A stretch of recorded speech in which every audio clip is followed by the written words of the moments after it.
네, 바로 이 녹음 파일을 취재한 사유 김희란 기자와 좀 더 자세한 이야기 나눠보겠습니다. 자, 김 기자, 당시 비공개 회의에서 나온 이야기들을 들어보면 참 황당한데 현장에서 반대 목소리를 내다가 쫓겨난 사람도 있었다고요? 네, 김용원 인권위원이 긴급 소집한 이날 회의에 원민경 인권위원이 방청을 위해 들어갔습니다. 이 앞서 녹음 파일에 등장한 인물들이 모두 윤 전 대통령 방어권 안건에 찬성표를 던졌기 때문에 이 자리에서 어떤 논의가 오가는지 지켜보기 위해서였습니다. 하지만 김용원 위원 등이 경찰에 신고하라는 말까지 하면서 퇴장을 강하게 요구해 회의장 밖으로 쫓겨났습니다. 당시 상황 들어보겠습니다. 국가인권위원회 위원으로서 저는 퇴장할 의무가 없습니다. 지금 말되는 얘기를 하고 있어야지. 청원 경찰 불러서 강제 퇴거시키세요. 국장, 네, 저희 중부 경찰서에 연락하세요. 지금 회의 진행을 방해하고 있으니까 지금 연락하시라고. 김용원 위원님은 국민의 세금으로 상임위원을 일을 하고 계십니다. 국민을 고통과 시름에 빠지게 하는 행동들은 중단해 주시기 바랍니다. 내로남불식의 국민 이야기 제발 그만하시기 바랍니다. 퇴장하세요. 네, 결국 일부 조사관들까지 퇴장시킨 후에 김용원 의원은 비공개로 회의를 진행했습니다. 네, 경찰 불러 끌어내라고까지 했군요. 네, 이렇게 내란 장성들에 대한 논의를 하기 전에 윤석열 전 대통령 방어권을 보장해줘야 한다는 그 논의도 있었던 거죠. 네, 맞습니다. 군인권 소위위원장인 김용원 의원은 윤 전 대통령 방어권 보장 안건을 직접 작성한 인물입니다. 이 타임라인 한번 보면서 설명드리겠습니다.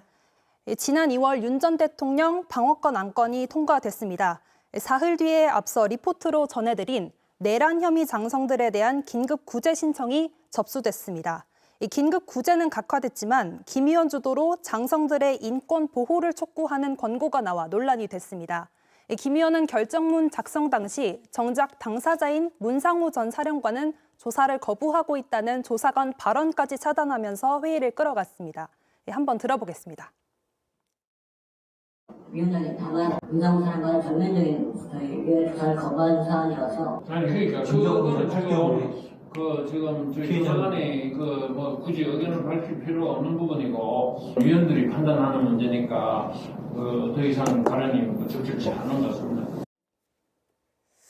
인권위 직원들이 또 항의 시위를 벌이자 서부지법 사태를 거론하면서 목소리를 높이기도 했다고요?